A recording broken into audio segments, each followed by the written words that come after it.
Okay, so the first thing that you're going to do for your F-class inspection, you're going to go outside, you're going to meet your instructor, and they're going to tell you that they want you to do 4 external inspections and 2 internal inspections that you're going to use your Schedule 2 for. So if you don't know what the Schedule 2 is, this is your Schedule 2. This is what you're going to be working off of for your entire inspection. And this is what you're going to read from after every time you do an inspection. So I've highlighted the ones that you use for your F-class test, but it's your responsibility to ensure that you have that for your test. And so you can print this off the MTO and make sure you have it with you. So this is the Schedule 2 here. So basically what's going to happen is after you do each inspection, you're going to read this Schedule 2 back to your instructor.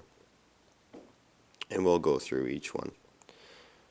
So, like I said, you're going to have 4 external inspections and 2 internal. Now you will do an entire full cab inspection on the inside, and then after you've done your full in-cab inspection, they will ask you to do an additional 2 inspections that you will read your Schedule 2 for. So the first one we can look at, let's say we will do doors and emergency exits. So you're going to be standing outside, and you're going to look at your door. And you're just going to say from the outside when you're looking at it, you're going to say, I don't see any damage to my door. It looks like it is secure. You're going to walk up, you're going to open the door, and you're going to close the door, and you're going to tell the instructor that the door is secure. And once you're done that, you're going to just step back and say, would you like me to check the other doors of the ambulance or the vehicle? And they'll either tell you yes or no. And that's basically all you're going to do for doors and emergency exits.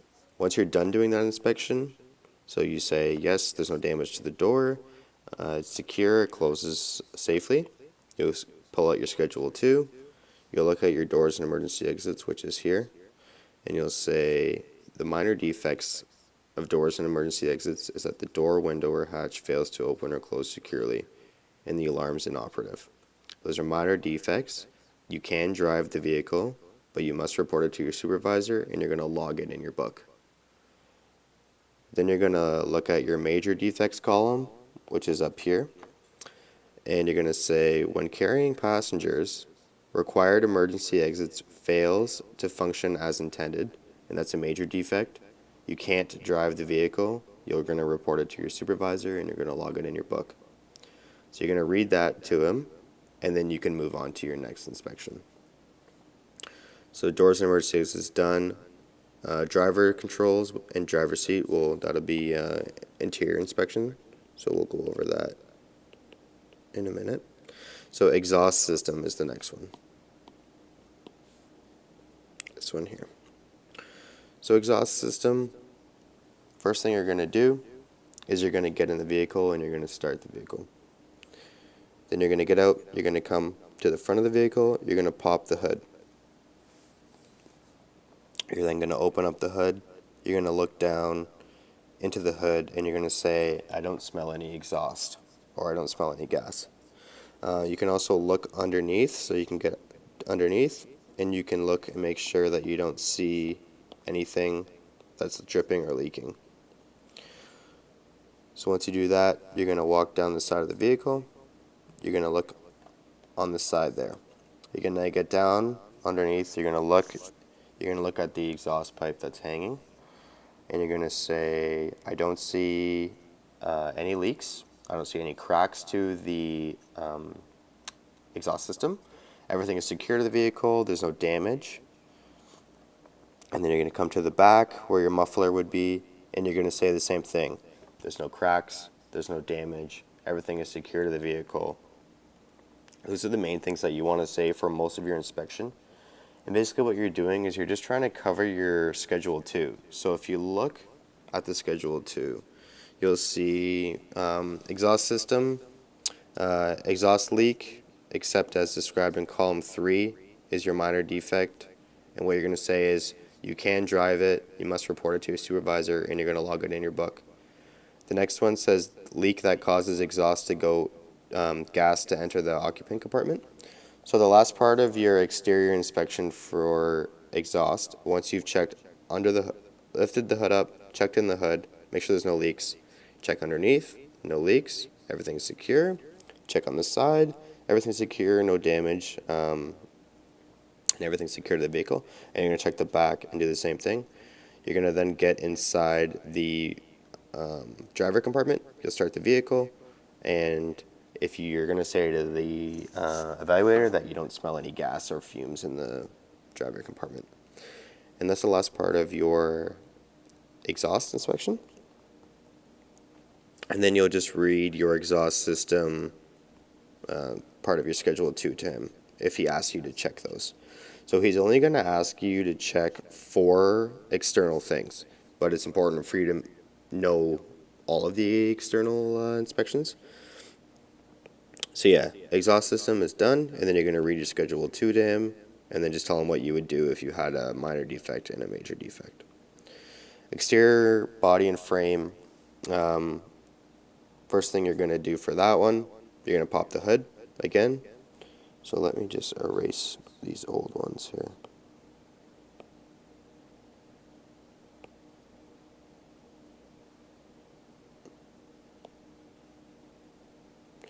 So exterior body and frame, first thing you're going to do is you're going to pop the hood.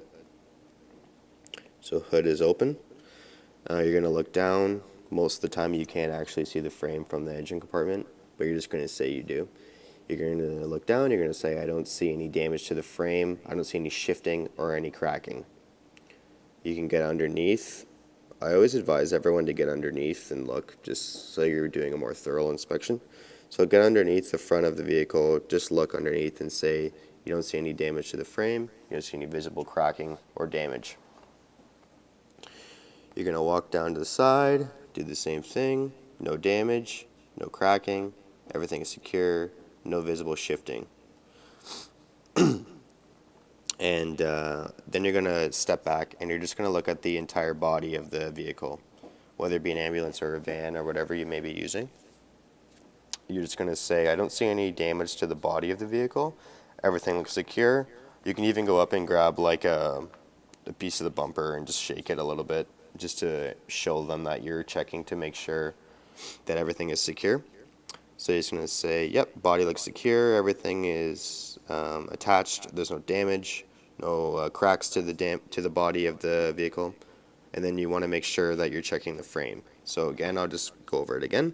You're going to pop the hood, you're going to look in, you're going to see the frame, or you might not see the frame, but you're going to say, I don't see any cracking, any shifting to the frame. You're going to look down underneath, you're going to see the same thing, no cracking, no damage, no shifting.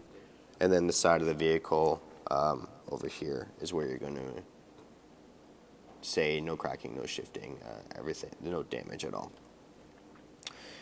And that's it for external body and frame. And then you're just going to go over when you're done and you're going to read your Schedule 2. Your Schedule 2 says, so basically for your Schedule 2, you want to make sure, one thing I did miss for body and frame is sagging of the frame. Make sure that you're saying that when you're inspecting the frame. You want to say there's no sagging. That's a huge part of your Schedule 2, and that could be a major defect. So basically what you're saying when you are checking, you're saying there's no shifting, there's no cracking, and there's no sagging, because those are all major defects. Now, the minor defect, insecure or missing body parts, insecure or missing compartment door, damaged frame or body, minor defects, you can drive the vehicle, you must report it to your supervisor, and you're going to log it in your book. Major defects, shifted, cracking, collapsing, or sagging frame member. So those are major defects. You can't drive the vehicle. You must report it to your supervisor, and you're going to log it in your book. All right, so the next one is fuel systems. This one's pretty straightforward. Let me just erase this. So fuel systems, you're just going to walk down the side of the vehicle. You're going to go to your gas tank, which I think is here on this one. You're going to tighten the gas cap and just make sure that it's secure. Hear a couple clicks and just say to your inspection person that the gas cap is tight. You're then going to get down on the ground underneath and you're going to look at the gas tank. You're going to say, I don't see any leaks. I'm looking at the gas tank, there's no damage, and it's secure to the vehicle. And that's pretty much it for fuel systems.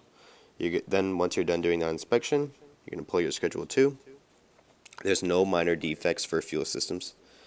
And the major defect for that one, missing fuel tank cap, insecure fuel tank, and dripping fuel tank. And those are the 3 things that you assessed while you were doing your inspection. So all those are major defects, can't drive the vehicle, report it to your supervisor, log it in your book. All right, the next one, glass and mirrors. This one is pretty straightforward. You're going to look at your entire vehicle. So you'll have your driver's side, you have your windshield, and then your passenger side as well. You're just going to step back, you're going to look at the window. You're going to say to your inspector, I don't see any cracks to the window, there's no damage. I can see through the window, so there's full visibility. That's an important one that you must say. So you're going to do that to the driver vehicle, you're going to walk around to the windshield, you're going to say the same thing, no cracks, no damage, full visibility, passenger side as well. You're going to go to your mirrors, and you're going to ensure that they're attached to the vehicle, so you'll actually grab the mirror and just give it a little shake. And then you're going to, while you're doing that, you're just going to say to your inspector that you can see that the mirror is attached and it's secure safely.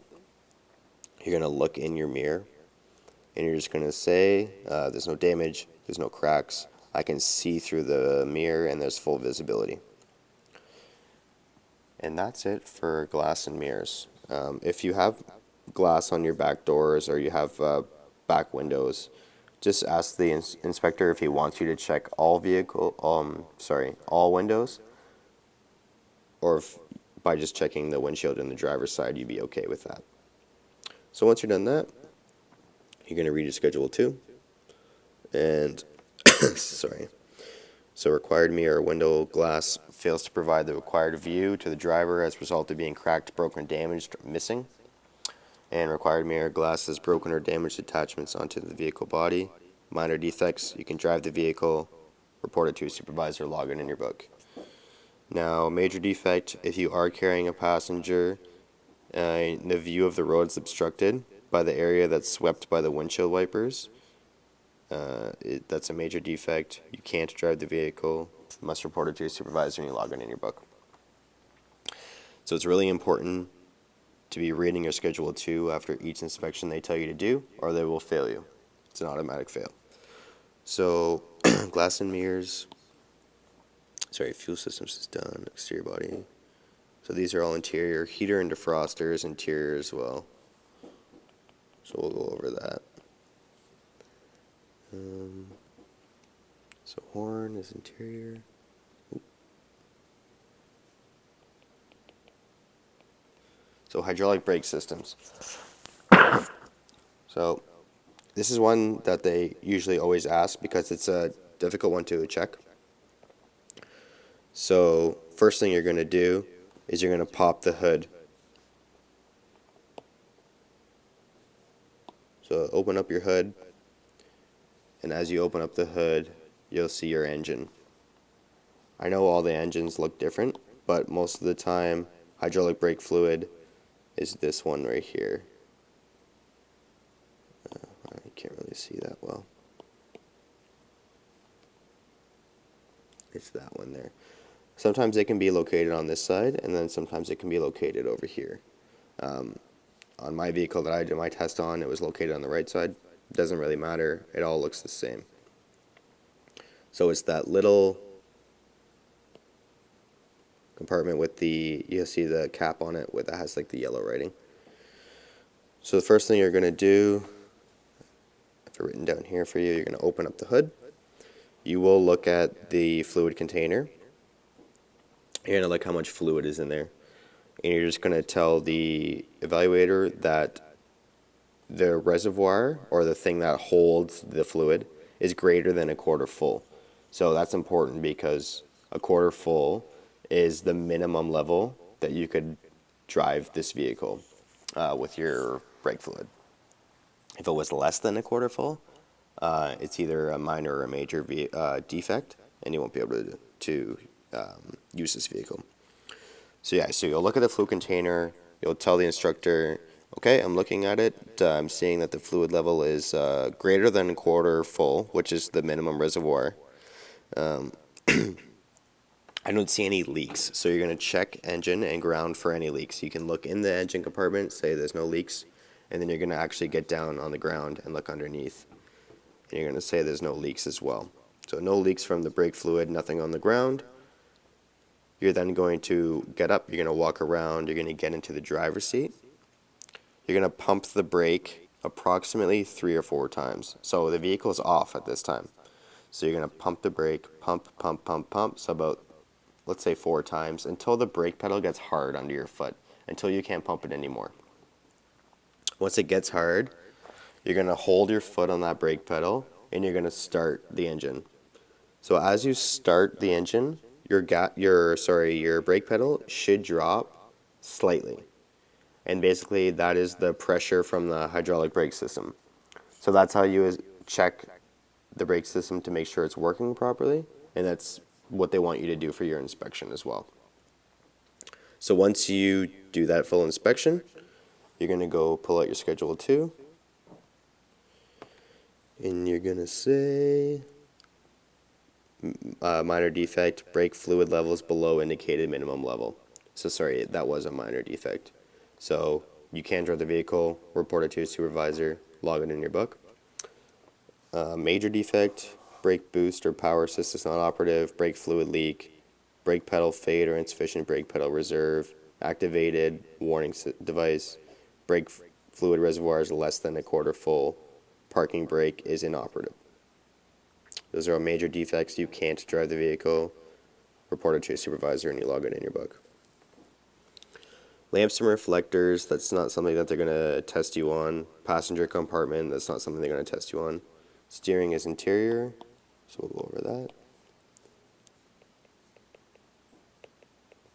So it's important for you to familiarize yourself with the Schedule 2 because that is the way that they're going to assess you for your inspection. That's where everything comes from when they do the inspection itself. So suspension system, you're going to actually get down on to the vehicle. You're going to look sort of in this area here. And you should see coil springs that come down like that. Now basically what you're going to do excuse me, is you're going to tell the evaluator that you don't hear any leaks coming from the suspension system. You can see that the springs are there and they're secure. There's no damage and there's no cracks. You can do that to both the springs or if there's one spring there. And those are called coil springs.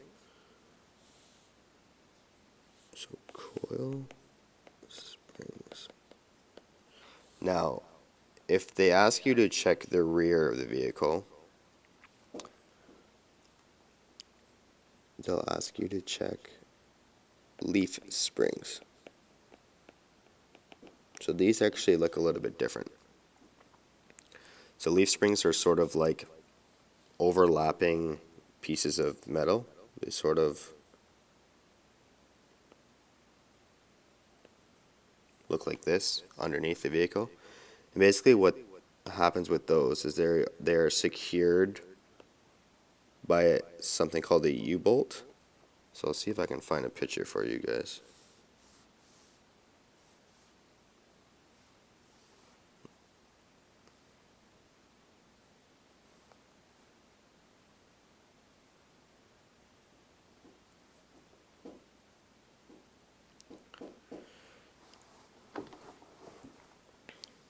All right. So as you can see in this photo, you can see the leaf springs, and if you can see the in the middle, the thing that's actually holding the leaf springs together, that's called a U-bolt. And those will be on the rear of your vehicle if you're driving like an ambulance. I'm not too sure what you'll have if you're using a cargo van. So you'll have your leaf springs. Basically what you're going to say is you sorry. What you're going to say is that you can see that the leaf springs are there, they're not damaged, they're not cracked, they're secured to the vehicle, and that they're secured by a U-bolt. And that's all you're going to say for your suspension system check. You're then going to go to your Schedule 2, go to your suspension system, and you'll read off. So your minor defects and your major defects. I'm not going to read them just for the length of the video, but I'm sure you get the idea. So tires, you're basically, when you're doing your inspection, so it says damaged tread or sidewall of the tire and leaking. So when you are doing your inspection, you're going to get down at your tire, and you're going to look at the sidewall of the tire, which is the part of the tire that you can see. And you're going to say, I don't see any damage to the sidewall. Everything looks fully intact. There's no wires hanging out. The tread of the tire, so like this part up here, is 3 millimeters at least thick. So that's the minimum level you could have for your front tires, and your back tire is 1.5 millimeters. Obviously, because it's a rear-wheel drive vehicle, you're going to have more wear and tear on your back tires. So 1.5 millimeters is your minimum level, and your 3 millimeters is your minimum level for your front tire. So basically, while you're assessing, you're just going to say, all right, I don't see any damage to the sidewall of the vehicle. Everything's fully in the tire, sorry. Everything is secure to the vehicle. I'm feeling the tread depth. It's greater than 3 millimeters, which is the minimum amount for the front tire. There's no leaks coming from this tire that I can hear or see. You'll actually give the tire a good kick with your toe, or if you have a hammer in the side of or a mallet in the side of your vehicle, you can give the tire a hit with that just to ensure that the tire pressure is good. Most of the time, they'll just ask you to check one tire. So if you have the opportunity to do that, just go to the front tire. Then you have the coil springs. It's easier to check as opposed to the back tire. So when they do tell you to check tires, you're just checking the tire. You're not actually checking the hub, because hub is a separate inspection. Okay, so go to your tire, and you're going to read your Schedule 2. So your minor defects and your major defects over here. So wheels, hubs, and fasteners. They're going to tell you to check hub oil. Basically, the ambulance doesn't have hub oil, but technically, if it did, there would be sort of something called a sight glass, and there would be hub oil in it. And then all you would do for that inspection is you would say, I'm looking at the hub oil, I'm seeing it through the sight glass, and there's no leaks. Only thing you want to ensure for hub oil is that it's not leaking. So wheels, hubs, and fasteners, you then want to check the hub, which is this part here. So you're going to go down, you're going to look at the hub, you're going to say that there's no damage, and it's secure to the vehicle. You then, by hand, just want to tighten each bolt that's on the hub. Just make sure that they're tight and that the evaluator is watching you do that. So say that you don't hear any leaks coming from the hub. Like I said before, no damage, no cracks to secure the vehicle. You then want to get down on the ground and come around. So in behind the actual sort of like wheel, you'll see a fastener. So let me just see if I can find a picture for you.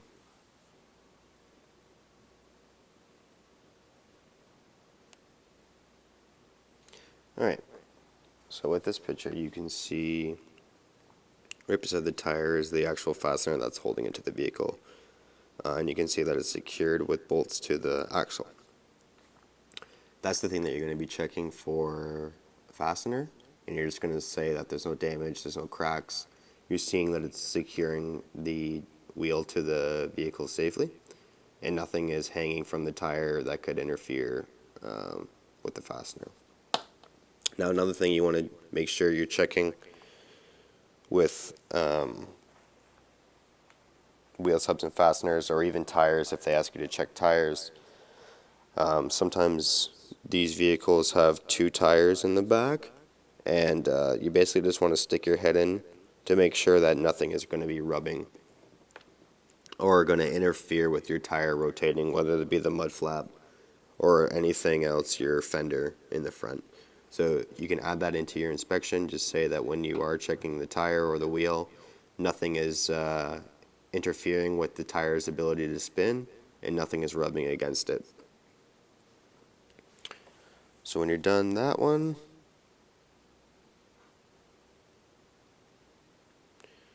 you'll read your wheels, hubs, and fasteners. So part 24 of your Schedule 2, you'll read that off. Your minors and your majors.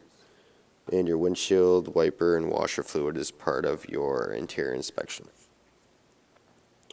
So that's it for your exterior inspection. So again, your evaluator will ask you to check 4 out of those things I just showed you, and they can be any 4. So basically a computer just spits them out, and they choose on that day. So the next thing you're going to do after you do your 4 external inspections is you're going to get in the vehicle and you're going to do your full interior inspection. So I know up here it says 2 internal, but you're going to do a full in-cab inspection first, and then they will ask you to do an additional 2 inspections. So the one thing I always like to do with interior inspection is start in a circle from where you're sitting. So if you're sitting in your seat, work left to right, so like a big circle. So start in a circle from where you're sitting, and you're going to start the vehicle when you get in.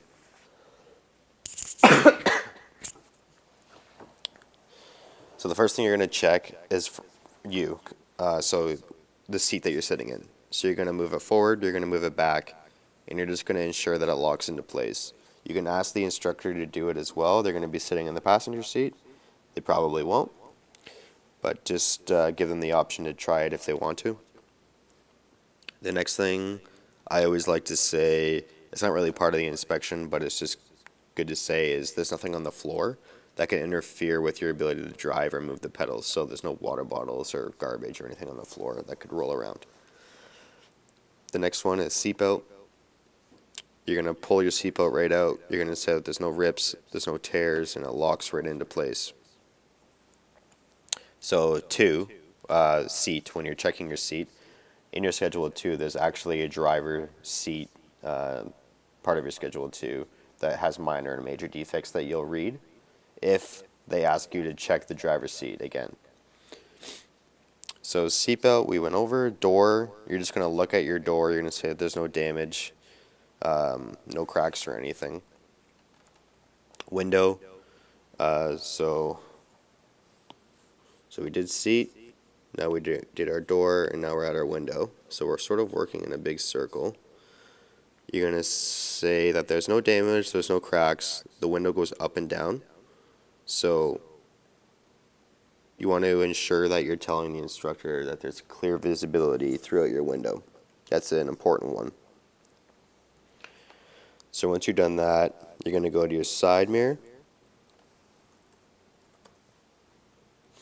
And you're going to say that your side mirror is attached to the vehicle, there's no damage, and there's clear visibility. So basically it's the same as your exterior inspection was. You're just doing the same thing from the inside. So then you're going to grab onto your steering wheel and you're going to honk the horn. You're going to grab onto it 10 and 2 position, and you're going to give it sort of like a turn it back and forth. And when you're doing that, you're going to tell the instructor that you have no excessive free play or no lashing of the steering wheel. Basically what that means is you're turning the steering wheel a lot and the tires aren't turning. That's what happens when you have excessive free play of the steering wheel. Then you want to turn your steering wheel all the way to the left. You're going to put your window down, stick your head out, and just ensure that your tires have turned as well. And then just make sure you turn it back, because when you're starting your F-Class test, you're sitting in between pylons, and if you don't turn your wheel back and you start your test and you hit one of those pylons, it's an automatic fail. Alright, so gauges and lights is the next thing you're going to check. So when you're done checking your steering wheel, just look at your gauges. Just turn your high beams on. You can turn them off. Make sure those work. Your indicators. Some evaluators might actually get out of the vehicle and look at the lights. Some don't. It all depends. Turn your indicator lights on left and right. Put your hazards on. You're going to tell the instructor that you have no engine lights and that there's no lights on your dash, whether it be fluid or anything else. You're going to look at your speedometer. You'll say your speedometer is at 0 because you're not moving, which is what it should be. You look at the battery voltage, make sure that's fine. Your oil temperature is fine, and your gas tank is at whatever limit it is, which is appropriate for you to be doing your test. You're then going to look at your windshield. You're going to say that it is clear, there's no cracks, you have clear visibility throughout. You're going to pull your windshield wiper fluid back, and you're going to ensure that the fluid comes out and that the washers clear the fluid off of your windshield. The next one will be heaters and defrost. So you just turn your air conditioning on full blast. You're going to switch your position to the defroster, so the windshield, and just lean forward and ensure that the air is blowing out. And then tell the instructor that you can feel the cold air, and then you're going to turn the temperature to hot, and you're going to say the same thing, that you can feel the hot air blowing out onto your windshield. Then you want to check your heater. So after you're done checking your defroster, just turn the position to like head, so the air blows out towards your face, so you're just showing them that your heaters work and is blowing out hot or cold air. The last thing you want to check for your internal inspection is each F-Class vehicle needs 3 emergency things. So those being cones, pylons, or triangles, whatever your vehicle might have, a fire extinguisher, and a first aid kit. So those are the 3 things that you'll need. Some vehicles might have an inspection book in the actual vehicle. If there is an inspection book in the vehicle, just make sure you pull it out, you look through it, you sign it that you just did the inspection. You'll probably have your CVOR in there, your insurance, your registration for the vehicle, and all that stuff. Now, once you're done your full in-cab inspection, so you're going to do everything that we just talked about. So from number 1 to number 12, you're going to do. And then once you're done that, the evaluator might ask you to say, okay, what I want you to do is I want you to check windshield. So you're going to say, okay, I'm going to check my windshield again. It's clear, there's no cracks, it's clear visibility throughout. I'm going to make sure my wipers work, pull the fluid out, and make sure it clears. Once you're done that, you're going to read your Schedule 2. So you'll go over to your Schedule 2, and you'll see windshield wiper and washer. and you'll read your minor and your major defects. So that's number 25 at the bottom. So your Schedule 2 is alphabetical orders. So you start at A and then it'll go to Z at the bottom. It's easier to find. And after you do that, they'll say, okay, good, I want you to check defroster. You'll say, okay. You'll turn the AC on to full, you'll lean forward, you'll feel the air blowing on the windshield, switch it to hot, say the same thing. And then you're going to go to heater and defroster on your Schedule 2, which is number 16, and you're going to read your minor and your major defects. And once you're done that, that is your inspection. And then they'll say, okay, we're going to begin to drive. Now, some vehicles have chocks in the wheels, which are those like triangles that go in front. If you have those in your tires before you start your test, ensure that you take them out, or else if you hit them, it's an automatic fail. And then they'll tell you to begin your test and you will start driving. And that is your F-Class inspection.